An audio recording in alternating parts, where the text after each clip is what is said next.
Boa noite a todos. É uma alegria estarmos aqui com vocês, dando sequência nessa jornada de estudos. Tem sido muito rica, não é? Nós começamos na segunda estudando sobre o sofrimento, analisando o sofrimento. Ontem nós tivemos as angústias, os vícios, e hoje o autodescobrimento. Na verdade, o autodescobrimento vai fazendo uma síntese, né, do que nós estudamos na segunda e hoje. Aí, a partir de amanhã, nós vamos para as parábolas.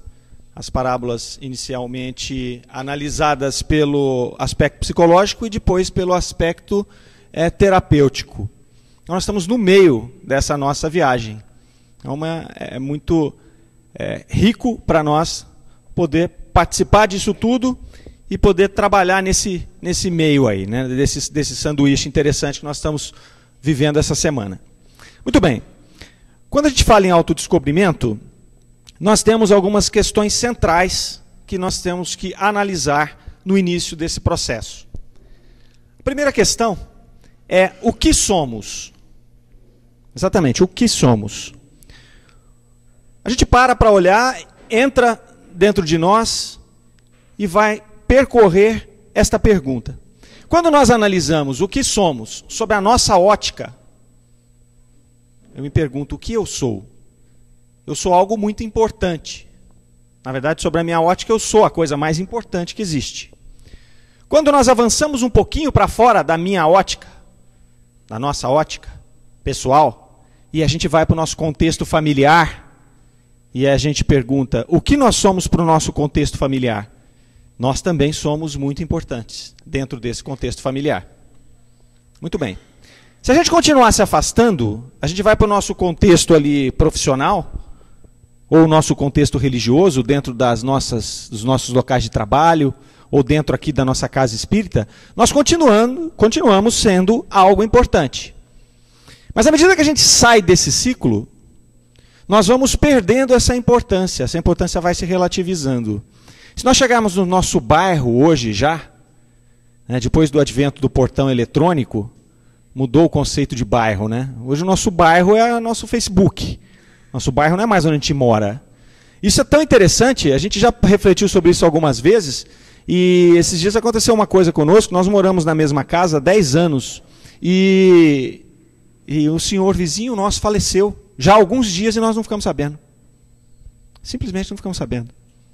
A nossa funcionária falou que a funcionária dele que avisou, não, ele já faleceu faz dias, ele já está enterrado, já faz tempo, não sei o quê. É isso, a gente entra, sai, portão eletrônico, a gente não conversa mais. Então, qual a importância que nós temos dentro do nosso bairro já? A gente quase não existe ali. Se nós expandirmos para a nossa cidade e perguntarmos o que somos para a nossa cidade, tá bom, algumas pessoas nos conhecem. Mas o dia que nós daqui partirmos, se alguém lembrar, nós vamos aparecer lá no Comércio da Franca, né? O obituário nosso ali. Daí 15, 20 dias, poucos se lembrarão de nós. Se nós formos para o nosso estado, então, nós somos absolutamente insignificantes. Se nós formos para o país, menos ainda. Se nós somos para o planeta, nós viramos 1 em quase 8 bilhões de pessoas. Se nós olharmos a galáxia que nós habitamos, vamos ver que nós viramos uma poeirinha. E se nós olharmos o universo, nós viramos algo microscópico. Então, o que somos? Temos que relativizar isso. Essa é a primeira pergunta que, quando a gente começa a refletir, já dá um banho de água gelada no nosso ego, no nosso orgulho. A gente olha que nós somos muito pequenos ante a grandeza do universo, ante a grandeza do Criador. Bom, passado esse primeiro susto, a gente volta de novo, nós já nos entendemos aí no universo o que somos, já nos contextualizamos ali na nossa pequenez, e aí vamos olhar quem somos. E como que nós analisamos quem somos? Nós vamos olhar o conjunto de nós mesmos, o conjunto das nossas características. O que é que nós trazemos dentro de nós? De bom, de ruim, de positivo, de negativo, do bem e do mal. Esse conjunto de coisas que nos caracterizam formam quem nós somos. E nós temos uma percepção de quem nós somos, e as pessoas com as quais a gente convive têm outra percepção de quem nós somos.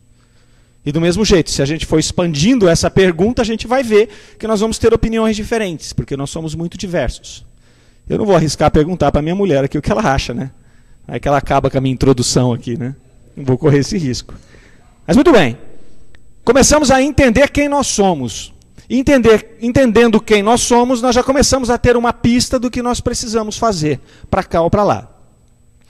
Mas muito bem, entendemos o que, entendemos quem, vamos começar a buscar outra pergunta, que é: quais são os nossos objetivos? Então nós somos algo muito pequeno se comparado ao universo, nós somos um conjunto de experiências boas e más, que precisam ser modificadas para algum fim, mas qual é esse fim? Qual é o nosso objetivo aqui, nesse planeta? Por que nós aqui estamos? Juntando isso tudo, e principalmente na questão do porquê nós estamos aqui, nós vamos nos remeter também a alguns imperativos atuais, que é aonde nós estamos inseridos agora, no nosso contexto de agora, dessa encarnação. Como a Eunice comentou ontem, no estudo deles aqui, nós estamos no momento de uma transição planetária. O planeta Terra migrando de um planeta de expiação e provas para um planeta de regeneração. Então esse é o contexto que nós estamos vivendo. Dentro desse contexto, qual é o nosso papel como sociedade? É buscar estabelecer uma nova sociedade que seja mais compatível com essa transição planetária que nós estamos vivendo. Uma sociedade onde o bem predomine sobre o mal e que faça mais frente ao que se espera de um mundo de regeneração. Mas para que a gente construa essa sociedade modificada, mais voltada para o bem, nós precisamos de novos seres humanos. Seres humanos aptos a viver nesse novo mundo. Então aí nós chegamos no nosso objetivo. Nós precisamos trabalhar, de alguma forma, aquelas características que nós encontramos em nós, que diferem das características necessárias para que possamos nos adaptar num planeta de regeneração. Aí nós já temos uma pista de para onde nós temos que ir. É buscar essa transformação para nos aproximar desses seres. Caso contrário, nós vamos ser democraticamente convidados a nos mudar para um outro planeta, menos evoluído que o nosso, para concluir lá esta etapa de evolução. Pois bem, durante todo o nosso processo de evolução, nós tivemos muitas conquistas, muitas construções, e esse conjunto de construções e de conquistas nos levou à evolução, ao que nós chamamos de evolução. Então nós tivemos as civilizações, essa foi a grande primeira conquista da humanidade, né? Nós nos agrupamos e nós começamos a criar as civilizações. E essas civilizações facilitam o nosso processo de convivência e de evolução em grupo. Nós nos expressamos através da arte, então expressamos os nossos sentimentos, o nosso momento evolutivo, e passamos para as gerações posteriores esses valores que nós ali imprimimos na arte. Nós vamos construindo também e conquistando nos aspectos da medicina, da ciência, da tecnologia, e nesses aspectos aqui também foi abordado no dia de ontem. Nos últimos 50 anos, nós tivemos um avanço incrível nesse aspecto, mais rápido que nós já andamos em todo o período anterior. E com essas construções, nós tivemos conquistas gritantes. Nós vamos mencionar apenas algumas delas por não fazer parte do nosso roteiro aqui da noite de estudo. Mas uma das que nos chama muita atenção é com relação à longevidade, por exemplo. Se nós observarmos, nos últimos 50 anos, somente no Brasil, nós aumentamos em mais de 50% a nossa expectativa de vida. Há 50 anos atrás, a expectativa de vida média de um brasileiro era de 48 anos. Hoje nós estamos com a expectativa média de vida de 73 anos. Isso se deve a essas conquistas, a esses avanços de tecnologia, da medicina, das prevenções. Nós conquistamos... O pessoal da Luz Amor adora, né? Você vai ficar velho, não é mesmo? Vamos embora. Nós vamos fazendo rampa, a gente faz um elevador aqui também, né? A gente vai fazer um elevador aqui, não vai, Tony? Tá certo. Bom, então além da longevidade, que é uma boa para nós, né? Todo mundo vai ficando velho, a gente quer mais ficar mais velho mesmo. Nós conquistamos também o poder sobre os elementos. Então o ser humano conseguiu deter o poder sobre esses elementos. Então nós hoje geramos energia através do átomo, nós geramos energia com a água, com o ar. Nós conseguimos fazer represas, nós conseguimos conter a força dos mares. Então nós conseguimos dominar os elementos. E nós tivemos uma supremacia sobre a natureza também, que é outro ponto de reflexão. Por que nós, a espécie que não era a mais forte, a espécie que não era a maior, por que nós conseguimos essa supremacia na natureza? Será que é só pelo polegar? Inteligência. O desenvolvimento da inteligência. Mas por que as outras espécies também não evoluíram? Nós somos uma espécie preparada para isso, preparada para receber esse espírito. E é isso que a gente fala de evolução. É a nossa evolução como espécie. E nós chegamos a um ponto onde nós, de fato, dominamos o planeta em que nós vivemos. Obviamente que muitas vezes não da melhor forma, a gente destrói muito pela nossa ignorância. Mas hoje nós temos essa supremacia. Pois bem, todo esse processo aí, ele foi galgado passo a passo. Sempre numa escala ascendente, nunca houve retrocesso. E isso começou lá naquela insensibilidade inicial de quando nós fomos criados, como espíritos simples e ignorantes, como uma folha em branco, pronta para ser escrita, pronta para escrever uma história nessa folha. O pessoal da segunda-feira fez uma experiência espetacular aqui, quando eles mostravam um copo, né, Nara? Um copo com água, e que representava, esse copo representava um espírito recém-criado, simples e ignorante, sem nenhuma impureza, sem nenhuma contaminação de qualquer tipo. Então, muito bem, a partir dessa escala inicial da insensibilidade, nós passamos para as percepções primárias. Quando ainda como princípio espiritual, não ainda como uma individualidade, mas como um princípio espiritual, nós começamos a receber as primeiras percepções ali, naqueles momentos em que habitávamos ali aqueles minerais já em fase de transformação para vegetal, ou vegetal transformação para mineral.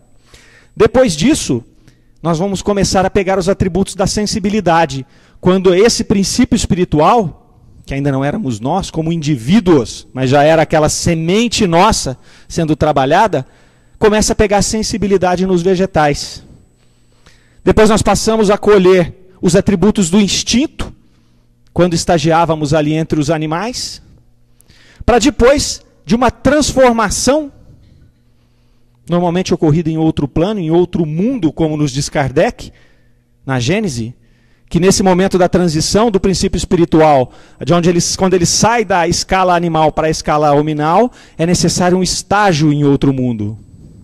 Eles não esclarecem muito bem como é esse estágio, mas nós passamos por esse estágio e retornamos para cá. Agora sim, como um espírito individualizado, num corpo humano, esse aparelho nosso que foi especialmente desenhado para a natureza, para a nossa evolução, e aí a gente começa, através do livre-arbítrio, a angariar os atributos da razão. Depois de muito tempo recebendo esses atributos, trabalhando esses atributos, nós começamos a desenvolver os atributos da intuição, que é o momento nosso atual. É desenvolver cada vez mais a intuição, aliada a essa razão. Porque a razão fez com que nós tivéssemos todas essas construções que nós falamos anteriormente. Foi a razão, foi a inteligência, e agora a intuição. É olhar para dentro, é nos ver como nós somos, como é que nós podemos participar desse universo, não obstante o nosso tamanho.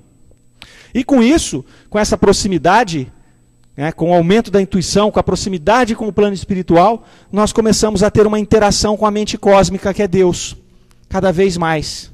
Enquanto nós estamos ali no primitivismo, nós estamos afastados de Deus, preocupados com as nossas mazelas. A partir do momento que nós vamos crescendo em intuição, a gente se aproxima do Criador nessa interação com a mente cósmica. Então esses caracteres da evolução, todos esses caracteres que nós recebemos aí até chegar nesse momento que nós estamos hoje, desde lá de simples e ignorantes, eles nos foram dados de fora para dentro. Nos foram dados de fora para dentro. Foi a partir das nossas experiências externas. Então foi lá, aquele espírito estagiando lá no vegetal, nasce o vegetal, morre o vegetal, recebe ali as informações da sensibilidade e vai acumulando. Depois no animal, depois no homem, então a gente vai acumulando experiências, de fora para dentro, de fora para dentro. Sempre foi assim, até hoje. E agora, qual seria o próximo passo? Será que nós vamos continuar evoluindo de fora para dentro? Essa é a questão. E aí a gente entra no autodescobrimento. Nós somos como essa imagem que aí está. Nós somos um iceberg, como um iceberg. Essa pontinha do iceberg que vocês estão vendo aí é o nosso ego, é o nosso eu. É a nossa casca, é como nós nos vemos hoje, é aquela primeira análise. O que sou e quem sou. Essa ponta do iceberg. Quando nós fazemos uma viagem de volta, como nós mergulhamos no nosso eu profundo, nós vamos ver, primeiro, que o que nós enxergamos, sentimos, conseguimos perceber aqui, presos no corpo carnal, é muito menos do que aquilo que a gente pode perceber se nós sondarmos o nosso espírito. Tanto em conhecimento, como em experiência, como principalmente em potencialidade. Essa imagem é muito representativa. Vejam que a parte de baixo do iceberg ela é muito maior que a de cima. Mas nós nos encantamos com a parte de cima. Nós ficamos aqui no nosso ego, no nosso dia a dia, e não olhamos para baixo. Então a grande proposta é entrarmos dentro de nós e observarmos todas essas características e potencialidades que nós temos enquanto espíritos. No livro Autodescobrimento, da Joana de Ângeles, psicografia do Divaldo Pereira Franco, ela começa logo na introdução falando a respeito do reducionismo em psicologia. Então ela nos diz que o reducionismo em psicologia transforma o homem num amontoado de células. E essas células, esse amontoado de células, fica sob o comando do cérebro, do sistema nervoso central. Nessa forma de se observar a vida e o ser humano, todos as nossas situações aqui, saúde, doença, as nossas patologias mentais, tudo isso são ocorrências de uma eventualidade genética. Tudo isso é fruto dos nossos ancestrais, do que nós herdamos geneticamente. Então nós estaríamos ali presos num conjunto de hereditariedade misturado com acaso. E tanto a nossa felicidade quanto a nossa desdita seriam também obras desse acaso. Seria como se o universo estivesse jogando dados. E nós fomos a chapa da vez do dado. Tem gente que foi 6, então é saudável, tem uma vida boa, tem uma família boa, e tem gente que quer dizer 1. É todo aleijado, todo danado, tem uma família ruim, vive num ambiente de precariedade. Então esse reducionismo nos leva a isso, a ver o universo como a obra do acaso. Começaria na concepção e se anularia na morte.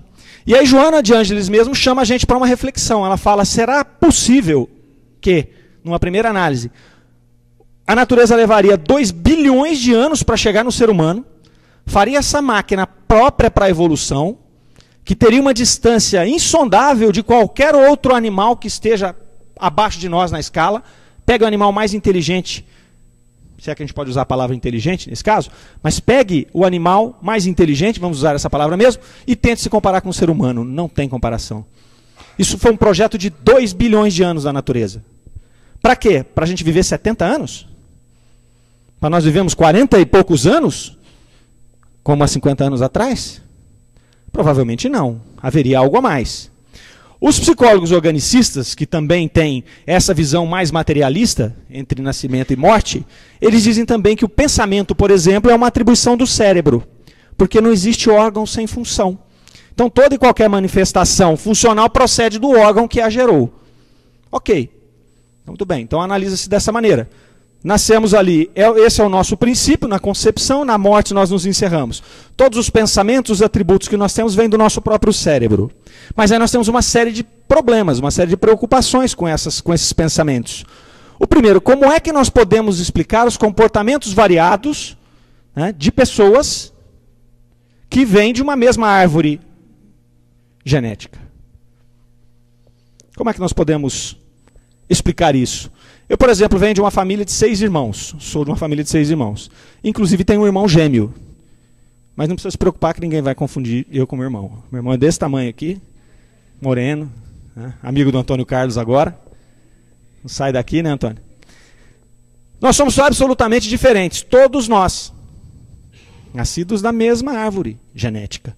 Totalmente diferentes. E principalmente psicologicamente. Nós não temos absolutamente nada a ver um com o outro psicologicamente. Então, como poderia isso? Se viemos da mesma forma, normalmente há de se esperar uma semelhança no mínimo maior do que a que nós temos. Tudo bem que nós, se a gente for lá em Darwin, nós vamos ver por que nós somos desiguais. Né? Por que nós somos diferentes, né? Não desiguais. Tudo bem. Mas nós esperaria-se que nós fôssemos um pouco mais semelhantes, principalmente psicologicamente. Como explicar também os fenômenos paranormais? Como, por exemplo, as viagens astrais, os desdobramentos, as recordações de experiências passadas. Como que um cérebro pode recordar uma experiência passada? Como que o cérebro pode fazer? Aí você pode dizer assim, não, mas é telepatia. Eu posso pegar e fazer um processo de telepatia, o meu cérebro com o cérebro da Marlene, por exemplo, e captar alguma coisa dela. Mas como é que eu posso ter uma experiência de um cérebro passado se esse cérebro já se desintegrou? Como é que eu posso me comunicar com um cérebro de alguém que já morreu há 50, 100 anos e me descrever como ele, me entender como ele? Isso não é uma alucinação que seja possível ou que seja facilmente explicada. Então começa a ter sérios problemas esse tipo de argumento. Quando a gente fala em materializações, em comunicações mediúnicas, então aí a coisa fica mais grave ainda para que a gente possa explicar. Pois bem, a doutrina espírita, ela traz uma proposta interessante para isso, que é a do homem trino, aquele homem formado por espírito, perispírito e matéria. Aí nós temos as soluções para a existência, tanto nessa existência, como durante ela, né, como antes e como depois. Se nós tivermos uma visão desse homem que não começou aqui agora, mas que tem um espírito, algo acima dele, a gente consegue responder essas perguntas. E aí, com essa abordagem espiritualista, nós chegamos num homem que, na verdade, é um construtor de si mesmo e um herdeiro de si mesmo. Então, tudo isso que nós olhamos lá naquele iceberg, naquela parte de baixo, na verdade, foi uma construção nossa. Nada vem de graça para nós. Tudo que nós angariamos, nós tivemos que viver. Nós tivemos que sofrer, nós tivemos que experimentar. Nós somos herdeiros de nós mesmos. E a gente vai avançando a partir dessas experiências. É claro que os fatores hereditários, sociais e familiares, auxiliam a moldar principalmente quem nós somos agora. Então nós temos muito do meio que nós estamos. Nós temos muito do meio. Mas, na verdade, esse meio onde nós estamos, na verdade, isso aí decorre da nossa necessidade de evolução, e não o contrário. Nós não somos fruto do meio totalmente, mas nós temos que ver que antes de sermos frutos do meio, nós somos colocados naquele meio, porque é onde nós necessitamos colher as nossas experiências. E aí quando a gente pega a reencarnação, ela é exatamente isso, ela é o mecanismo que faz com que a gente seja colocado no lugar que nós precisamos estar, com as pessoas que nós precisamos conviver, e na situação de carência ou de abundância que nós precisamos naquela existência. Isso fica muito claro e fica muito tranquilo para a gente se posicionar também. Nem com arrogância e nem com desespero. Se eu tenho muito, se eu me acho muito, eu não posso ser arrogante, porque eu começo a entender que a minha vida dura 70 anos. Um ser eterno durante 70 anos. É um piscar. Né? Piscou, acabou. E também, se eu sou um sofredor, se eu estou aqui no momento de sacrifício, eu também tenho a esperança, não preciso me desesperar. Porque por mais que seja doloroso, dura 70 anos. E depois eu vou ter outras experiências para frente.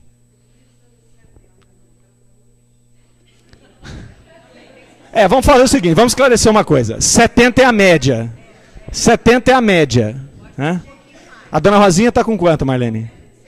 97. Minha mãe vai ter 84. Meu avô, que morreu mais novo, morreu com 90. Eu não tenho chance nenhuma. Eu falo o seguinte, ó, se eu morrer antes do 100, 104. Se eu for embora antes do 100, eu vou chegar de lá com a plaquinha de protesto. Eu sei que eu não mando em nada, não sou eu que decido, mas eu tenho direito de protestar, não tem? Eu vou protestar. Então, quando eu falo 70 aqui, é a média, gente. Nós aqui no estado de São Paulo... no estado de São Paulo, inclusive, a média é maior. Então não se preocupem com 70, não. Eu vou mudar isso aqui, da próxima vez vai ser 90, vai. 90. Muito bem. Então, com isso tudo aqui, gente, nós podemos já inferir que o pensamento, na verdade, não procede do cérebro, ele procede do espírito. O cérebro nada mais é que uma função, tem a função orgânica de registrar esse pensamento, vestir esse pensamento de palavras que a gente possa compreender e externar. Mas o pensamento é da origem, ele está lá na causa, e a causa é o espírito. Pois bem, então com isso o ser humano é um conjunto harmônico de energias, formado de espírito, perispírito e corpo físico, onde o espírito é o indivíduo. É lá no espírito que está todas as nossas características do estágio evolutivo, é lá que estão as virtudes e os vícios, é lá que estão as nossas predileções e as nossas predisposições. O perispírito faz o intercâmbio entre o espírito e a matéria, e o corpo físico simplesmente expressa isso e vive as experiências. É apenas um instrumento, como nós usamos o nosso carro, nossos espíritos e o nosso corpo físico. Ponto. Isso se interage, esses três elementos, num fluxo contínuo e vão interagindo um com o outro e trocando influências. Então, se nós temos, por exemplo, do espírito uma ação perturbadora, o que acontece? Nós temos distúrbios, esses distúrbios se transformam em doenças e desequilíbrio. Se nós temos ações edificantes, isso se transforma em ordem, que vai se transformar em saúde e em equilíbrio. As emoções fortes que a gente vive, o medo, a cólera, a agressividade, isso aí vai dando descargas de adrenalina no organismo, na nossa corrente sanguínea, e vão começando a reagir no nosso corpo físico. Então essa interação vai fazendo isso, espírito, perispírito, corpo físico. E aí, a repetição desses fenômenos vai provocar as doenças. Diabetes, artrite, hipertensão, doenças cardíacas e por aí vai. Então, cada enfermidade física traz um componente psíquico, emocional ou espiritual correspondente a ela. E, por outro lado, o contrário também é verdadeiro. Os nossos impulsos aqui primitivos do nosso corpo, quando a gente não os disciplina, eles vão criar estados depressivos, ansiosos, neuroses, psicoses, perturbações mentais lá no nosso espírito. Então, uma via de mão dupla. Da forma como nós tratamos as nossas emissões espirituais vão afetar o nosso corpo físico, e o jeito que nós usamos o nosso corpo físico vai afetar o nosso espírito. Então a sexualidade, por exemplo, se eu desregulo a minha sexualidade e começo a usá-la de maneira errada, eu vou perturbar o meu espírito, criando essas situações que eu estou vivendo ali. E é interessante que a gente tem que compreender que nós evoluímos, as situações mudaram, mas as nossas sensações continuam as mesmas, de quando nós estávamos lá atrás, na Idade da Pedra. Então a gente vê lá, o organismo nosso vai reagir àqueles estresses cotidianos, a uma briga no trânsito, por exemplo, a uma briga no trabalho, como os nossos ancestrais reagiam a um encontro com um tigre dente de sabre. O nosso organismo não sabe disso. A descarga de adrenalina é exatamente a mesma. Então aí a gente já começa também a triar alguns caminhos para que a gente possa começar a melhorar as nossas condutas, para que essas interferências não sejam tão frequentes, né? Então esse intercâmbio aí, ele vai atendendo os imperativos da vontade, ele é feito pela nossa vontade, e vai ser direcionado conforme os nossos conflitos e as nossas aspirações. E na raiz de tudo isso está a distonia do espírito. Quando ele deixa de irradiar vibrações harmônicas e rítmicas, nosso corpo físico fica doente. Ou quando ele descarrega vibrações de baixo teor, também ele vai ficar doente. Mas todo o conflito aí procede do ser que pensa. É lá que está a raiz. É lá que nós temos que buscar. Pois bem, esse processo de evolução, como a gente já falou, ele é de fora para dentro. Então quando a gente pensa numa semente, nós lá naquele estágio ainda do princípio espiritual no vegetal. O que acontece com a semente? A gente coloca a semente no chão, ela vai receber ali a compressão da terra, ela vai receber a umidade, ela vai começar a desenvolver os seus fatores de vida que tem ali dentro, ela vai desabrochar, ela vai ter um ambiente positivo, luz, umidade, ela cresce, vive a sua experiência, recebe aquilo e morre a planta. Aí começa de novo, aquele princípio espiritual passando isso. Então, esse princípio espiritual precisa de um ambiente favorável para que ele cumpra o seu papel de estar ali passando, colhendo aquelas experiências no momento do vegetal. Quando nós estamos na criatura humana, que é fadada à planificação, assim como aquele princípio espiritual que estava lá, ele vai fazer o mesmo processo, encarnando e reencarnando, colhendo essas experiências. Mas a grande diferença é que a planta precisa de um ambiente propício para ela poder se desenvolver. O ser humano precisa de um ambiente adverso. Nós precisamos de desafios. Se nós tivermos um ambiente controlado, como uma planta, nós vamos entrar nessa encarnação de um jeito e sair provavelmente do mesmo jeito. Ou nós vamos caminhar a passos muito lentos rumo à evolução. É nosso, é do nosso íntimo ter que ter desafios para crescer. Por isso que é importante que a gente olhe esses desafios, olhe as nossas provas aqui, como grandes oportunidades da gente poder se desenvolver. E aí nós temos aí esse impulso orgânico nosso, que nós estamos muito perto do primitivismo ainda, o nosso impulso orgânico nos conduz para a comodidade. É o nosso lado planta, né? Eu quero um ambiente confortável para mim, eu não quero sofrer, eu quero ter a luz na hora certa, o sol, a umidade, aquela coisa toda. A satisfação dos instintos, né? O imediatismo do prazer que é hoje, é o nosso lado ainda, lá primitivo, dos animais, das plantas. E a atração pelo mundo exterior também oferece um grande problema para nós. na questão evolutiva. Nós nos encantamos pelo mundo exterior. Nós passamos a acreditar piamente que essa nossa existência, ela é a única. Nós agimos assim. Muitas vezes nós não agimos como espíritos eternos. Nós queremos aqui esse mundo, o que esse mundo tem para nós. É óbvio, lá no Evangelho nós temos lá o homem no mundo, no capítulo Sede Perfeitos, aonde a mensagem nos diz, vivei no mundo como os homens do mundo, aproveitai os prazeres do mundo. Mas não é só isso. Essa não é a essência. Isso aí são pontos de descanso para nós, né? E essa nossa atração pelo mundo, e essa nossa situação de conformismo com os impulsos orgânicos, faz com que a gente não consiga se desvencilhar dessa roda de reencarnações. Porque a gente demora muito para evoluir, então vai ficando reencarnando aqui, e atrasando o nosso processo evolutivo. E aí vai gerar as expiações e provas que nós precisamos. Com seus imperativos genéticos, com os nossos problemas genéticos, doenças, deficiências ou propensões, né? E também de ambiente, que é o que nós falamos lá atrás, de você ter que reencarnar numa família difícil, num local difícil, sob privações. Então é nessa roda que nós ficamos aí envolvidos. E essas expiações e provas são verdadeiras ferramentas evolutivas. Nós vimos isso bastante nos 2 primeiros dias do nosso estudo aqui. Então, elas servem para nós como estímulos, como métodos educacionais, para nos aprimorar. E aí, pela nossa imaturidade, a gente fica lamentando, com temor, nessa nossa ignorância, transformando essas oportunidades em instrumento de flagelo, nós perdemos tempo na nossa escala evolutiva. Muito bem. É normal que a gente se considere humano, como está lá. Nós temos que viver no mundo como pessoas do mundo, né, com direito a erros e acertos. Inclusive porque é em cima desses erros e desses acertos que nós vamos evoluindo, que nós vamos subindo os degraus. Quando nós erramos, nós somos convidados pela lei a reparar, e quando nós acertamos, nós damos um passo a mais nesse conjunto de experiências e características que a gente absorve. E com isso a gente vai, nesses mecanismos de erros e acertos, vamos galgando a evolução. E para que a gente cuide desses erros e acertos, uma coisa que chama a atenção é a questão da responsabilidade. É conseguir entender o que é erro e acerto. É o primeiro passo. Nós muitas vezes pegamos os nossos erros e os transformamos em acertos psicologicamente. Se esse erro é do outro, a gente aponta como um erro. Se é nosso, a gente põe uma desculpinha nele. Né? E aí está a questão da responsabilidade. Existem alguns tipos de responsabilidade. A primeira é a deferida. É aquela terceirizada, né? Ah, eu errei, mas não foi por minha culpa. Eu errei porque é a lei, eu cumpri a lei. Eu errei porque é o costume da minha sociedade. Nós vamos ver, por exemplo, se você pergunta para aquelas pessoas, o estupro hoje está na moda, né? Esses dias, todo mundo falando disso. Se você pegar na Índia, por exemplo, tem muitas ocorrências de estupros coletivos, e até um tempo atrás você via que aquilo parecia normal para eles. Então a pessoa que cometia aquilo, não via aquilo como um erro. Ah, isso faz parte da nossa sociedade, da cultura. Inclusive teve numa época que teve uma menina que foi morta lá, com um estupro coletivo, que o pai falou, ela mereceu porque ela fazia isso, aquilo outro.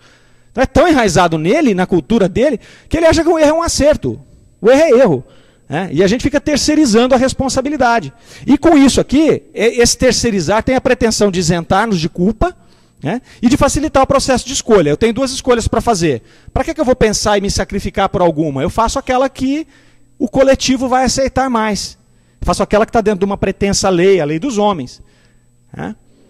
E aí os criminosos de guerra se escoram nisso. Né? O cara vai lá, faz aquele monte de atrocidade, e ele fala, não, mas eu era comandado, eu tinha que fazer isso. Foi assim que Pôncio Pilatos enviou Jesus para a cruz, terceirizando a responsabilidade. Tanto que ele foi lá lavar as mãos. Eu não tenho responsabilidade sobre o sangue desse justo, foi o que ele falou.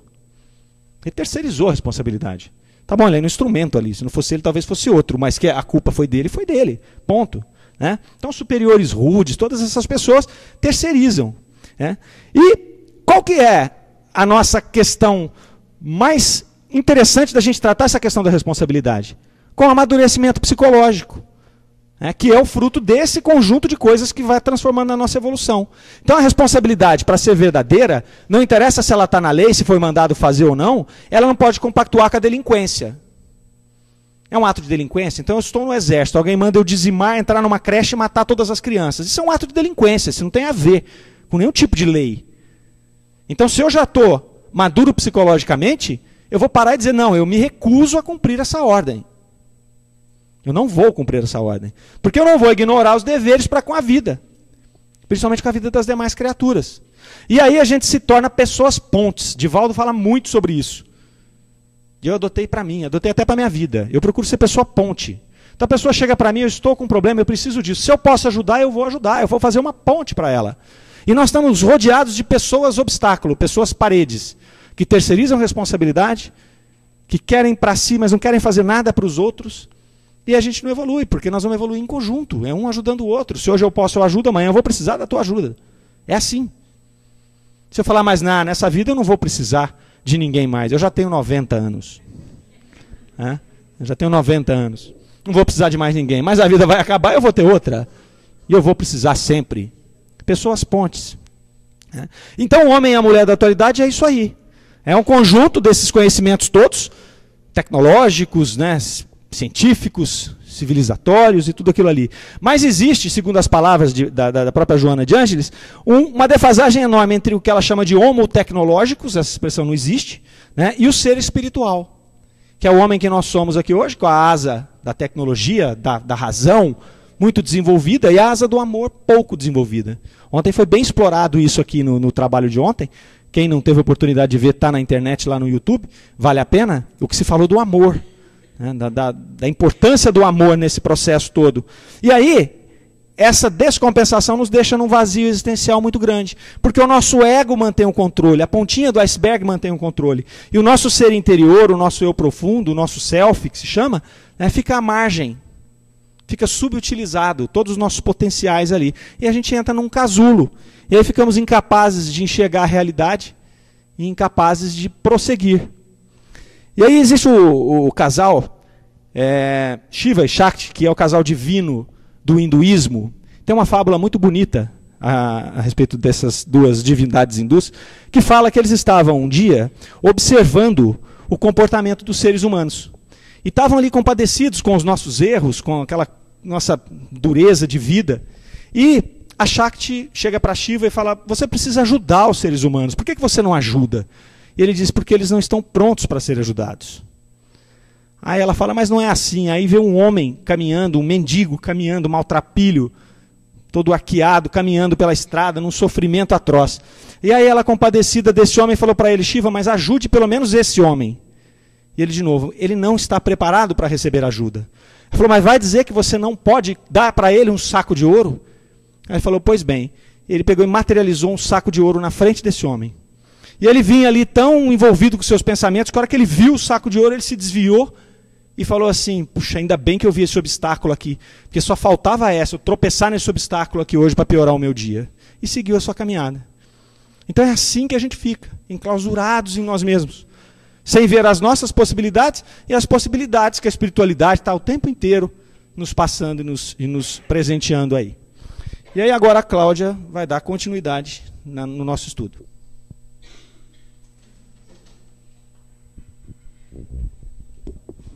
Boa noite a todos. Só queria fazer uma ressalva no que a Marleninha falou. Eu estou aqui realmente desde criança. Vim para essa casa que me acolheu há mais de 40 anos. Agora, o Mário quem trouxe fui eu. Viu? O Mário quem trouxe fui eu. E nós começamos a namorar e ele acabou, eu vinha no Coen, ele ficava sei lá onde, né? Onde você vai? Ah, eu vou no Coen, eu vou no Centro Espírita. E ele começou a se interessar e começou a vir. Hoje ele vem bem mais do que eu. Como vai se sentar essa responsabilidade? Foi bom, né? Bom. E ele fica me orientando também, viu, gente? Como que eu tenho que fazer, como é que eu tenho... E não é só aqui, não. Em casa também é igualzinho. Exatamente. Não, e ele fica falando, você vai falar isso, você vai falar aquilo. Eu falo, mas quem vai fazer a palestra? Você ou sou eu? Não, então tá bom. Então tá. Daqui a pouquinho ele vai falar alguma coisa de novo. O Tony também é assim, Marlene? Então tá bom. Vamos lá, gente. Agora, o Mário já deu toda essa introdução, já falou esse começo. Agora eu vou entrar numa parte que eu gosto muito. Bom, primeiro deixa eu me apresentar. Eu sou assistente social há 30 anos. Né? Trabalho na área de humanas e, consequentemente, gosto de tudo que diz respeito a essa parte social, psicológica e tal. Aí o Mário perguntou, qual parte você vai fazer? Eu falei, mas você tem alguma dúvida ainda? É a segunda, né? Vamos lá, então. qual que é, depois de tudo que ele explicou para nós, né, deu para entender que qual que é a nossa meta enquanto espírito? É a plenitude, é sermos inteiros. Tá? Plenitude é sermos inteiros. Essa é a nossa meta enquanto ser espiritual. Porque nós temos a centelha divina que está incrustada em cada um de nós. O homem e a mulher que são conscientes das suas necessidades, eles estabelecem metas de realizações que eles passam a conquistar pouco a pouco. Isso foi bem explicitado antes, né? Nós começamos lá como espíritos ignorantes e puros e fomos desenvolvendo e tal. E à medida que a gente se torna mais consciente, isso toma um peso maior. E nós sabemos que tem patamares a serem galgados. Nós precisamos vencer esses patamares para que a gente consiga realizar o nosso eu interior, o nosso ser profundo.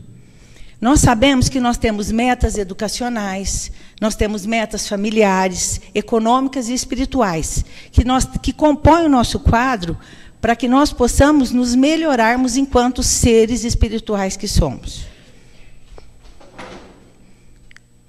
Ixi, não, aqui. Analógico também eu sou, viu, gente? O tecnológico é só ele. Qualquer ascensão exige. Para que a gente consiga avançar nessa nossa evolução, nós precisamos de esforço. Ninguém consegue nada sem esforço. Às vezes eu escuto muitas pessoas falar assim, mas isso, uma coisa simples, tá? Um exemplo simples. Vai prestar um concurso. Aí, tem um concurso para assistente social lá do fórum.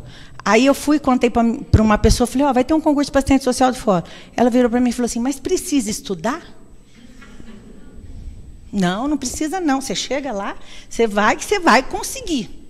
Né? Quer dizer, sem esforço, ninguém consegue nada. E isso é em tudo na vida, não é só passar num concurso. Isso é para qualquer coisa que a gente faça, nós necessitamos do esforço. Toda ascensão exige também uma mudança. Eu acho muito interessante, porque tem pessoas que não gostam de mudança. A gente tem uma amiga em comum que ela fala assim para nós, mas eu detesto mudança. E eu fico olhando e fico pensando, nós só chegamos aonde nós chegamos até hoje através das mudanças. E através da renovação dos modelos e dos paradigmas. Se não fosse isso, a gente não tinha chegado. A gente estaria ainda subindo em árvore até hoje, com toda certeza. E nós temos que ter coragem no contínuo desafio da evolução. Sem a coragem para realizarmos o que é necessário, nós não vamos conseguir. Foi aquele finalzinho que ele disse, a gente vai ficar enclausurado, vai ficar no casulo, se não tiver coragem de fazer alguma coisa, nós não vamos mudar. Ser espiritual, a busca da unidade, esse é o objetivo do nosso espírito. É atingirmos aquela plenitude que a gente falou anteriormente. Ser espiritual, o homem é um incessante despertar. Algum de vocês aqui já está pronto e acabado? Alguém aqui acha assim, fala assim, nossa senhora, já aprendi tudo, já está bom. Gente, tem gente que acha que essa é a última encarnação deles aqui. Eles acham que daqui já vão lá para o céu, vão ficar lá com os anjos e tal. Não, ainda não. Ainda temos que percorrer um longo caminho, né? Bom, a nossa natureza íntima, a nossa natureza real, a nossa natureza energética, ela é ligada à angelitude. Nós sabemos disso. Nós somos uma centelha divina. Só que nós temos o nosso processo de evolução, que foi bem explicitado pelo Mário anteriormente. Nós temos a nossa herança animal, que são os instintos, e que à medida do tempo em que nós vamos galgando os degraus da evolução, nós vamos adquirindo a consciência, libertando-se desse instinto e desdobrando para as potências latentes, adormecidas que nós temos dentro de nós mesmos, que é da nossa origem transcendental. Agora, esse é um trabalho que demanda tempo. Não é uma coisa que a gente vai conseguir de um dia para o outro, de uma hora para outra. Demanda, às vezes, várias encarnações para que a gente consiga fazer isso. Atraídos pelo divino, nós saímos. O que é o divino? O divino é a nossa essência divina, né? A nossa essência, o eu profundo, que foi tanto falado aqui, né? nós saímos da obscuridade, da ignorância e da perturbação, que ainda é um estágio em que muitos de nós nos encontramos ainda, no nosso atual estágio evolutivo. Ainda somos muito inconscientes, ainda precisamos aprender muitas coisas para galgar os abençoados espaços do conhecimento e da sabedoria, através da consciência. Agora, fala uma coisa para mim. Uma existência corporal só, a gente consegue conquistar isso tudo? Como diz o Mário, não é numa existência de 90 anos, né, que a gente vai conseguir. Não vai. Nós precisamos de tempo e de oportunidade para poder abarcar as leis e informações que dizem respeito à grandeza da vida. Nós temos uma visão muito pequena, muito embotada ainda da nossa realidade espiritual. Então, nós necessitamos de um tempo maior, de várias experiências, para poder ampliar e abrir esse nosso horizonte e essa nossa percepção. Nós temos uma coisa que é muito interessante. Nós temos diferenças morais, culturais, sociais, psicológicas e orgânicas que caracterizam cada um de nós. Agora, isso é uma coisa ruim ou isso é uma coisa boa? O que vocês acham? E por que é uma coisa boa?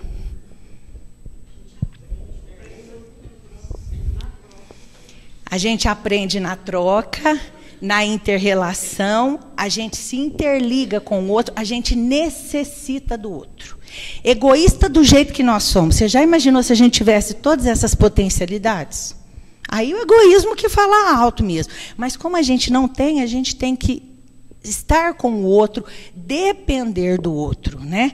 Então, auxiliando reciprocamente e interligando. Isso é muito interessante. Eu trabalho, nós somos em 22 mulheres e 2 homens.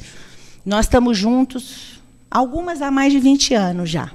E é muito interessante o tanto que nós somos diferentes uma das outras. E o tanto que essa diferença ajuda. O tanto que a gente consegue se respeitar. Tem briga, tem discussão? Tem. Mas tem muito crescimento pessoal por causa dessa troca. Para sair... De novo, nós estamos falando sobre o objetivo do nosso espírito, né? Que é atingir a plenitude. Para sair da inconsciência, da introspecção para a lucidez, há sempre um choque nesse momento. Por quê? Porque o jeito que nós estamos hoje é esse, ainda muito vinculados à matéria, cheio de apegos, de defeitos, de vícios, de deslizes. Mas, a bem da verdade, o que nós somos? Centelha divina, que está incrustada na carne. Mas nós sabemos que a carne ainda tem um peso muito grande no nosso atual estágio evolutivo. Então, por isso cria esse certo descontrole emocional, onde nós queremos uma coisa, temos saudade de como nós somos aqui, do que nós fazemos, por isso que a gente quer viver cada vez mais aqui, quer ficar tudo, isso é natural, faz parte mesmo, e temos ansiedade pelo que se pretende e deverá alcançar, porque a gente entende também, lá no fundo, que nós temos que ir galgar padrões mais elevados. Mas isso dá uma certa ansiedade, da questão do desconhecido mesmo, da questão da mudança, que a gente ainda é resistente. Bom, os conflitos psicológicos estão presentes no homem. Todos nós temos as nossas dificuldades, os nossos conflitos, né? Quem aqui que não tem, né? Eu brinco assim, mas você vai causar trauma na criança. Alguém, por um acaso, quando era criança, não teve um trauma também? E não elaborou isso e hoje não conseguiu resolver? Isso faz parte da nossa natureza humana, não tem como, né? Agora, tem pessoas que não dão valor para esse tipo de conflitos. Elas evitam deter-se na análise desses conflitos. Eu tenho uma música que eu costumo dizer, às vezes eu estou atendendo uma pessoa que tem essa postura. Não, eu tenho um problema, não, mas eu nem estou tomando conhecimento. Está todo mundo vendo que ela tem um problema, que o problema é sério, mas ela não toma nenhum conhecimento. Aí eu lembro de uma música. Vocês lembram daquela música que fala assim, deixa a vida me levar, vida leva eu. Eu olho essa pessoa e falo assim, gente, é isso assim, é um espírito ainda tão imperfeito, tão imaturo, que a vida vai levando. Do jeito que ela vem, ela vai, né? Ainda falta realmente aquela consciência, aquela vontade de amadurecer e de mudar. E para que isso aconteça, o que a gente tem que fazer? Analisar a própria fragilidade, de modo a encontrar recursos para diluir essa nossa fragilidade. Porque todos nós, enquanto espíritos imperfeitos que ainda somos, temos muitas fragilidades que nós precisamos diluir, que nós precisamos resolver. Nossa Senhora. Pronto. O ser consciente deve trabalhar-se sempre, partindo do ponto inicial, aceitando-se como é. Primeira coisa para que a gente possa ser um ser consciente, que tiver a fim realmente de se transformar e de mudar, nós temos que entender que nós somos seres imperfeitos ainda. Que nós ainda não atingimos um grau de evolução que nos permite sermos muito diferentes do que nós somos ainda hoje. A nossa escala evolutiva ainda está nos primeiros degraus. Mas quando a gente tem consciência disso, fica mais fácil mudar. Aprimorando-se sem cessar.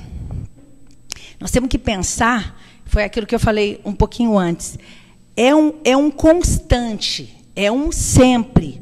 Não, é uma mudança de paradigma e de modelo sempre, é um repensar. A gente, quando chega na maturidade, eu costumo dizer assim, que tem uma coisa que é muito interessante quando você fica mais velho. Você começa a analisar a sua vida e a pensar assim, nossa, eu fiz tanta coisa errada, porque a gente faz mesmo, né? Mas, por outro lado, eu aprendi tanta coisa, que coisa legal. E outra coisa, se alguém virar para mim e falar assim, Cláudia, você é a mesma de 30 anos atrás, eu falo, Deus que me perdoe, meu Deus do céu. Não adiantou nada. Nós temos que nos modificar, nós temos que nos melhorar, porque senão nós vamos passar nessa vida e a hora que a gente desencarnar, nós vamos chegar lá e falar assim, mas o que eu fiz nesses 70, 90 anos que eu fiquei lá? Eu passeei? Eu estava de férias? Ou eu fui para aprender um pouquinho mais? Uma coisa interessante que eu estava lendo sobre isso daqui, que fala sobre a noção de salvação. E até virou gozação lá em casa, né? Porque gozação, para algumas religiões, é você chegar no... A salvação, para algumas religiões, é você chegar do lado de lá, no céu, né? Ter uma porção de anjo lá tocando harpa, você estiver na ociosidade, alguém te abanando, com toda certeza que lá deve ser calor, não tanto como inferno, mas tudo bem. Ou então, igual diz os nossos amigos do Islã, né? Vai ter 70 virgens para você ficar junto. Aí virou gozação lá em casa. Aí meu menino falou assim, mãe, mas como é que vai ter 70 virgens para ele ficar lá, né? Falei, então, meu filho, é a ideia que eles têm, né? Quer dizer, então... Essa ideia de salvação que nós temos ainda é muito fruto da nossa educação religiosa, que é deturpada, né, que foi deturpada. Porque salvação, a bem da verdade, é a libertação da ignorância e do mal que existe no íntimo de cada pessoa. Essa é a verdadeira salvação. O dia que nós extirparmos todo o mal e toda ignorância que nós temos, nós vamos nos salvar. O ser emocional. Bom, numa escalada para os níveis de consciência lúcida, nós estamos buscando aqui, tá? Ainda seres imperfeitos que somos, ainda espíritos em evolução, nós temos que buscar um nível de consciência mais lúcida. Esse é o nosso objetivo hoje aqui. A gente quer sair dessa existência um pouco melhor do que nós chegamos nela, né? Então, o que nós podemos fazer?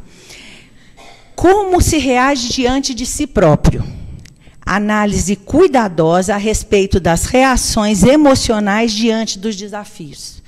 Qual de nós não tem um problema de cólera, de ciúmes, de mágoa, de vontade de revide, de ódio e de inveja? Que decorre do quê? Do nosso primitivismo moral mesmo. Nós temos tudo isso porque nós ainda somos espíritos imperfeitos. Os nossos complexos de inferioridade, gente. Como tem gente que tem... E de superioridade, então? Ah, mas eu sou melhor. Imagina, o que é isso? Ou então os conflitos que remanescentes da nossa consciência de culpa. Então, essas são questões que a gente tem que parar para pensar quando a gente está buscando uma consciência mais lúcida. Qual a conduta em referência ao próximo? Aí é em referência ao outro. A gente sempre encontra situações inesperadas quando a gente está na relação com o outro. Pode acontecer um fenômeno novo, um jogo psicológico desconhecido. Tem gente que joga com a gente. Tem espíritos, tem tem pessoas que têm uma capacidade de manipular, de inverter as situações, e nós temos que aprender a lidar com esse tipo de pessoa, né? E o que acaba acontecendo? Às vezes a nossa resposta qual que é?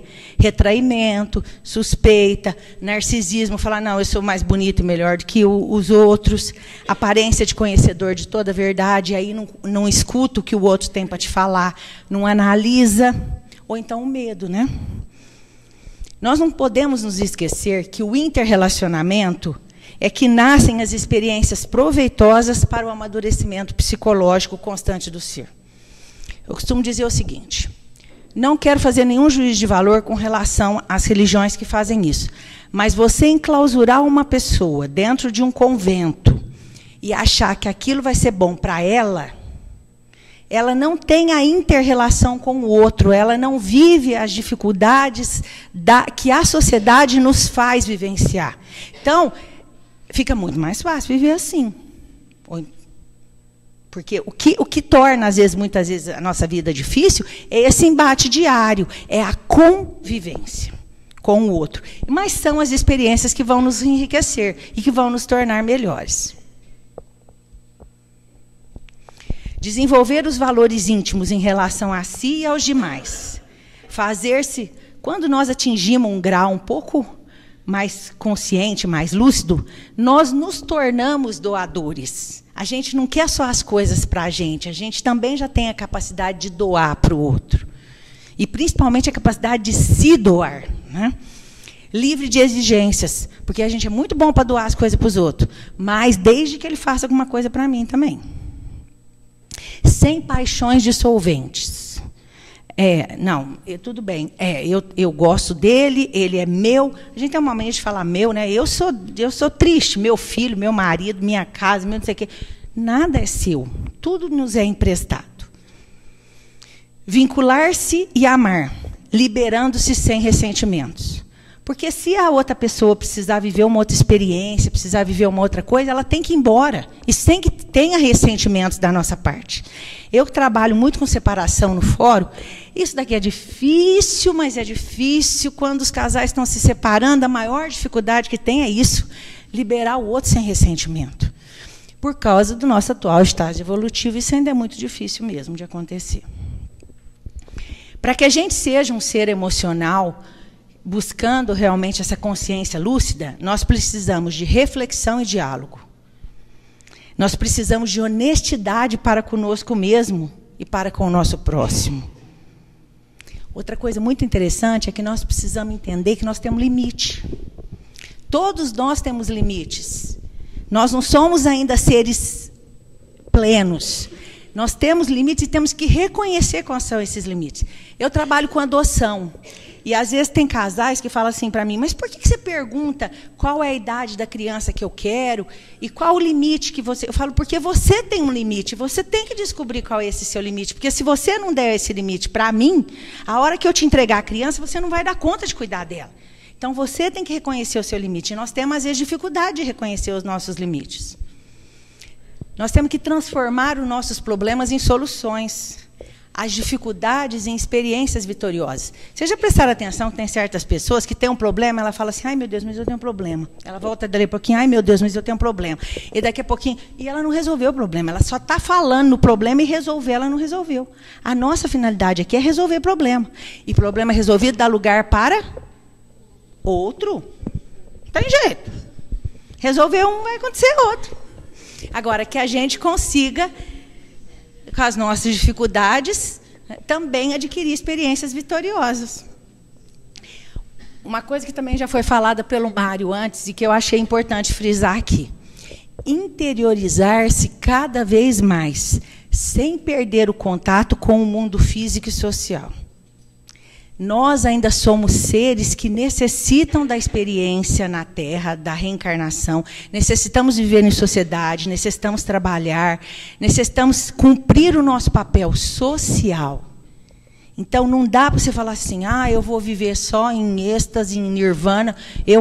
Por exemplo, nós dois gostamos de fazer yoga. Eu vou fazer yoga todo dia, vou abrir mão dos meus meninos, vou fazer isso. Não posso. Eu mal dou conta de ir na yoga 2 vezes por semana. que eu sei que é uma coisa que me ajuda a interiorizar, mas eu tenho meus outros compromissos, porque eu ainda vivo num mundo social e material, e num mundo físico. Então, nós temos que tomar cuidado com isso também. Cada ser humano é uma incógnita a ser equacionada por ele próprio. Por que eu coloquei isso, inclusive, em vermelho? Porque nós temos uma característica de achar que a gente vai conseguir mudar o outro. Eu acho que eu já faz tempo que eu parei de querer te mudar, né? Porque eu já vi que não resolve, desanimou. O maior problema não é querer mudar ele. O maior problema é querer mudar meus 3 filhos. Ele eu já até entendi, meus 3 filhos, como é que fica? Então, nós, enquanto seres humanos, nós temos... Isso eu escrevi para mim, viu? Não foi para vocês, não. Eu tenho que me melhorar a mim. Eu sou uma incógnita. Eu que tenho que equacionar a Cláudia Regina Mota. Não eu questionar o Lucas, o Saulo ou o João. E nem muito menos o Mário. Né? Então, é uma coisa que... Eu acho que mãe sente muito isso. Né? Ah, eu quero resolver o problema do meu filho, aí eu quero fazer por ele. Minha filha, esquece, não vai fazer. Se você der conta de você, já está bom demais. E você já vai estar fazendo um grande bem para a humanidade. Você já está mudando você. Bom, falou-se um pouco sobre o exame do sofrimento. Eu acho que vou até passar rápido por isso, né? Porque eu tenho tanta coisa para conversar ainda. O exame do sofrimento, raiz em acontecimentos infelizes anteriores, a intensidade se vincula à gravidade daquele, é inevitável. Gerou uma causa, tem a consequência. Então, tem que passar pelo sofrimento, não tem jeito. Tá? Geralmente é individual, cada espírito é responsável pela aparelhagem orgânica de que se serve, já foi falado isso também na palestra do Mário anteriormente. A cada momento se está construindo, corrigindo ou destruindo o corpo de acordo com a direção aplicada à psique. Ele também explicou isso no começo, né? Acho que dá para a gente prosseguir. O passado é a culpa. Vamos lá. Atitude ante os equívocos. Eu não sei quanto a vocês, mas se eu paro para pensar, eu falo, gente, mas eu já me equivoquei tanto, eu já fiz tanta coisa errada, tal. Se eu pudesse voltar atrás, eu ia fazer tudo diferente. Só que se eu pudesse, eu não posso mais, já passou, já aconteceu. Só que tem pessoas que lamentam essa ocorrência e faz dela uma consciência de culpa. E aquilo entra, e aí ela se aflige, ela se perturba e ela não consegue fazer mais nada. Parece que a vida dela só fica direcionada para aquele sentimento de culpa, para aquela consciência de culpa. Aí o que acontece? Como consequência, ela tem uma necessidade de punição, de autopunição. Aí torna-se uma tortura emocional para ela e gera tormentos que necessitam de novos processos de reparação. É importante a identificação da culpa? Porque todos nós erramos e todos nós, enquanto seres conscientes, precisamos... Lembra que a gente falou que a gente precisava refletir? Nós estamos refletindo, nós estamos pensando, nós estamos nos aprimorando. Mas, quando a gente identifica a culpa, a primeira coisa que nós temos que fazer, necessidade de auto-perdão. Nós temos que nos perdoar primeiro. Por quê? Não é para ignorar a falta, não. Falando assim, eu não fiz, ou para justificar a sua ação. Não, não é nada disso. A gente tem que ter consciência que a gente fez, a gente tem que saber o que foi que nós fizemos. Mas nós temos que reparar os prejuízos e buscar oportunidades de crescimento anterior. Caso seja possível reparar o prejuízo, tenta reparar. Porque, às vezes, a coisa chega num caminho que, naquele momento, não dá para você reparar. Mas, posteriormente, você consegue. Mas busque essa oportunidade para ser um crescimento interior para você. Eu costumo lembrar de uma vez, teve um caso lá no fórum, que um pai e uma mãe brigaram por causa de dinheiro na separação. A filha não falava com o pai, era aquela tristeza, né? E a gente acompanhando aquele caso e tal. Passado 3 anos, a separação é de uma separação litigiosa, então foi uma separação muito complicada, né? Ainda a divisão de bens ainda não tinha sido completada, porque eram pessoas de posses materiais. A moça morre num acidente de carro, a filha, aos 22 anos. O pai vem para o velório. Fazia 3 anos que o pai não conversava com a filha. Então, eu nem estava em Franca quando aconteceu isso, eu fiquei sabendo isso depois. Mas é um fato que a gente tem que parar para pensar. Valeu a pena? Eu acredito que ele pense que não. Né? Racionalização do ato. Quando a gente faz alguma coisa errada e tudo mais, nós temos que pensar naquele ato, racionalizar, refletir, sem punição nem justificativa doentia. Análise do próprio fracasso. Eu errei aonde, por quê e como. Levantar-se a novas tentativas. Eu fiz errado dessa vez, mas da próxima vez eu vou tentar fazer diferente. Enfrentamento das consequências desencadeadas pelo ato praticado. Aqui é a questão da responsabilidade, gente. Você lançou a pedra, ela vai voltar, não tem jeito. Então, nós temos que ter a responsabilidade de entender que você fez alguma coisa, vai ter consequência, aquilo vai voltar. Equipar os instrumentos morais da personalidade para mantê-lo vigilante. Então, a partir do momento que você cometeu um erro, você tem que pensar nas próximas vezes para ver se não comete mais. Aí tem uma frase que eu acho ela muito interessante e que eu acho que dá bem para a gente fechar essa questão da culpa, né, e do passado. Embora ninguém possa voltar atrás e fazer um novo começo, qualquer um pode começar agora e fazer um novo fim. Essa possibilidade é nossa. Bom, aí vem algumas coisas que desintegram a nossa personalidade. Alguns defeitinhos que nos fazem ainda mostrar que nós estamos no atual estágio evolutivo e o quanto a matéria ainda tem um peso tão grande na nossa vida. Autocompaixão. Reclamação insistente em torno dos acontecimentos da vida. Alguém conhece alguém aqui que tem autocompaixão? Ou alguém tem autocompaixão? Hã? O quê? Quem está lá fora, né? Não é ninguém aqui dentro, né? Nossa. Insatisfação sistemática. Mecanismo masoquista de perturbadora presença no psiquismo. Gente do céu, vou falar uma coisa. Eu que trabalho com gente, quando eu pego alguém com autocompaixão, eu falo, ai. Eu saio tão pesada que eu falo assim, nossa senhora. Quem de si se compadece, recusa-se a crescer e não luta, estagiando na amargura com que se compraz. Valoriza seus problemas, dando-lhes mais vitalidade. Às vezes o problema da pessoa é desse tamanhozinho, ela bota ele tão grande, e acho que no final fica grande mesmo, porque ela coloca ele tão grande que para ela tem aquela proporção. A queixa. Busca de soluções fáceis, sem o esforço pessoal, refletindo insegurança e perturbação, complexo de inferioridade e excentricidade. Gente, eu tenho uma colega que adora reclamar. Ela abre a boca para reclamar. Aí as outras que já conhecem, né, falam assim, para de reclamar. É por isso que as coisas na sua vida não dão certo. Engraçado que é verdade mesmo. Quanto mais ela reclama, parece que menos as coisas dão certo. A gente tem que tomar cuidado, essa questão da queixa. E vira uma coisa tão automática, que ela nem percebe mais. Tudo ela está reclamando. Os ciúmes. Tortura quem o experimenta e aquele que se lhe torna alvo. Pode levar a vítima à loucura. A hora que eu vi essa questão do ciúme, eu lembrei daquele caso. Porque agora, dia 4 de junho, fez aniversário a morte daquela Eloá, aquela menina de 15 anos. Vocês estão lembrados daquele episódio que aconteceu? Quem não se lembra? O namorado Lindenberg Fernandes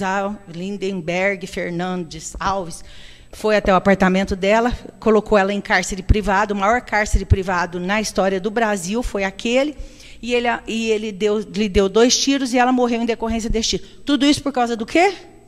Ciúme. Ele acabou com a vida dela e acabou com a dele. E, consequentemente, com a do pai e da mãe dela também, né? Então, assim, o ciúme é uma tortura para quem experimenta e também para quem é alvo.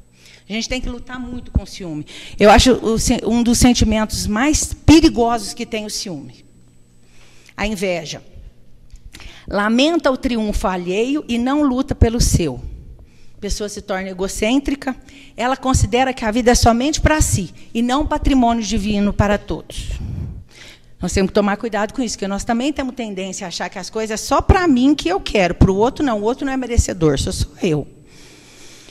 Aí, lembrei de uma frase de Paulo de Tarso, né, que ele diz o seguinte: as coisas que quero não faço, e as que não quero estou sempre a fazer. Miserável homem que sou.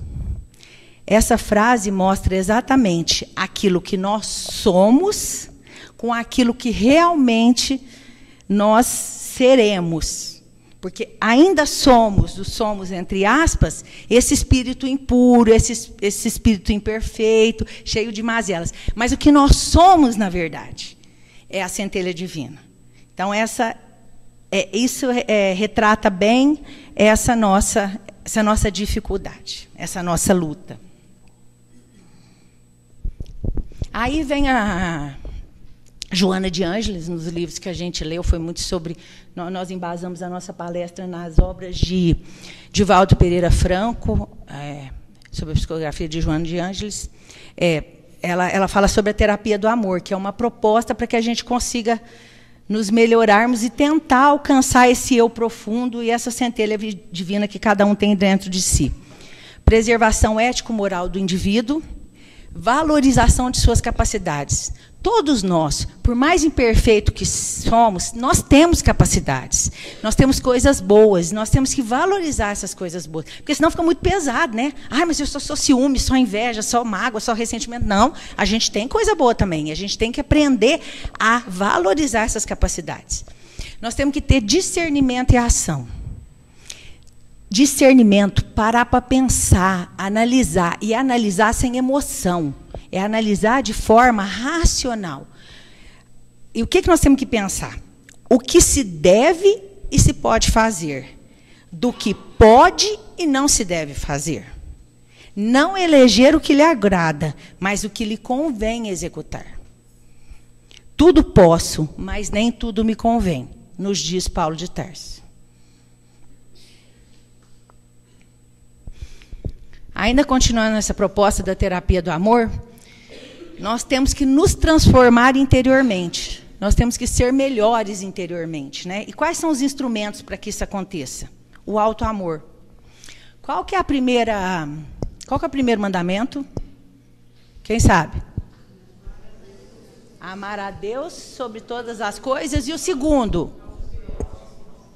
Como é que é? Ao próximo como a si mesmo. Você só consegue amar o outro quando você ama você mesmo. Se você não ama você, você não vai amar o outro. Então, o auto-amor, potenciais de força íntima existentes em cada ser humano. A autoestima. Convívio saudável com o próximo. Gente, a gente tem que gostar da gente. A gente tem que ter autoestima. E a gente tem que pensar que o outro que convive com a gente é tão necessitado quanto a gente. Ele não é melhor que a gente, nem pior. Ele é igual. Ele também está galgando os degraus dele, ele também tem as dificuldades dele, ele tem as capacidades. Então, nós temos que ter autoestima. A oração. Nós temos que utilizar muito da oração. Nós esquecemos tanto dela, tem hora, né? Que é a comunicabilidade com Deus e a espiritualidade. O relaxamento. Vocês já perceberam que tem pessoa que parece que está ligada na tomada o tempo inteiro? Você vai conversar com ela? Eu conheço uma pessoa que é assim, você está conversando com ela, está fazendo alguma coisa. Dali a pouquinho, não, tá, ela não para para pensar um minuto, ela não para relaxar. A pessoa que não para relaxar e para pensar, ela não consegue ela não consegue se voltar para ela mesma, porque ela está sempre fazendo alguma coisa.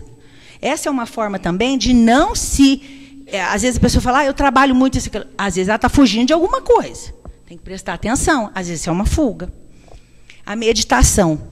Crescer de dentro para fora, abertura da percepção para estados alterados de consciência. E ó, que fazer meditação é difícil, hein? Gente, nós somos ainda tão matéria, tão apegados, que a gente... E outra, a nossa cabeça parece uma porção de macaquinho, tudo pulando, de árvore em árvore. Vocês já pensaram? A nossa mente? E para acalmar isso é uma dificuldade. É difícil. Nossa Senhora. Mas nós temos que tentar, nós temos que fazer. Esse é o nosso papel aqui. Auto-amor profundo.